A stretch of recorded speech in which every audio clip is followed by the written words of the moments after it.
এই গুরুত্বপূর্ণ কথাটা সব সময় মনে রাখবেন। ভালো মানুষের পাশে থাকলে ভালো হওয়া সহজ হয়ে যায়।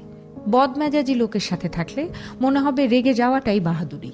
মূর্খের সাথে থাকলে মনে হবে হাতে বই থাকার চেয়ে আইফোন রাখাটাই বেশি জরুরি। আবার দেখবেন শান্ত মানুষের সান্নিধ্য আপনাকে শেখাবে কিভাবে কঠিন পরিস্থিতিতে হাসি মুখে নিজেকে কন্ট্রোল করতে হয়। জ্ঞানী মানুষের সাথে থাকলে আপনি হয়ে উঠবেন একজন বিনয়ী, মার্জিত, ভদ্র ও কৃতজ্ঞতা বোধ সম্পূর্ণ ভালো মানুষ। আবার দেখবেন নেগেটিভ মানুষের সঙ্গ আপনাকে সব কিছুতে খারাপ ভাবতে শেখাবে। হতাশাবাদী মানুষের পাশে থাকলে দুনিয়াটা বিষাক্ত মনে হবে। আর পজিটিভ মাইন্ডের মানুষ আপনাকে শেখাবে সমস্যার মাঝেও কিভাবে সম্ভাবনা তৈরি করতে হয়, আর জীবনের সুখগুলো কোথায় তৈরি হয়। আবার সোশ্যাল মিডিয়া অ্যাডিক্টেড কারো সান্নিধ্যে থাকলে মনে হবে লাইক কমেন্টস পাওয়াটাই পপুলারিটি। ভালো মানুষের সাথে থাকলে মনে হবে ভালো কাজ করতে পারাটাই আসল পরিচিতি।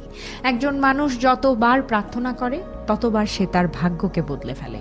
আর এই অনুভূতিটাই কাজ করবে যখন আপনি একজন ধার্মিক মানুষের সাথে থাকবেন। এখন কার সাথে মিশবেন সিদ্ধান্ত আপনার।